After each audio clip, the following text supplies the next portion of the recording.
Toshkent davlat agrar universitetidan talaba yoshlarimiz ishlab chiqarish o'quv amaliyotini o'tash maqsadida bizning Agrolab laboratoriyamizga tashrif buyurishgan. Biz birinchi navbatda ularga tuproqdan qanday namuna olish jarayonini amaliyotda ko'rsatib beramiz va ularga tushunchalar berib bormoqdamiz.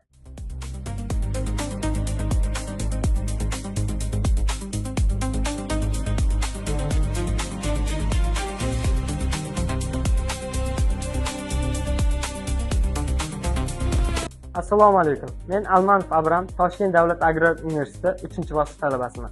Hozirda biz Agrolab laboratoriyasida ishlab chiqarish amaliyotimizni o'tayapmiz. Bu yerda zamonaviy jihozlardan foydalangan holda Agrolab mutaxassislari tomonidan bizga amaliy ko'nikmalar berilmoqda. Universitetda olgan nazariy bilimlarimizni bu yerda mustahkamlayapmiz. Bizga ushbu amaliyotlar sohamizni chuqurroq o'rganishga yordam bermoqda. Va biz keyingi amaliyotimizni ham Agrolab laboratoriyasida o'tamoqdamiz. Toshkent davlat agrar universiteti rahbariyati va Agrolab rahbariyatiga o'z minnatdorchiligimizni bildirib qolamiz.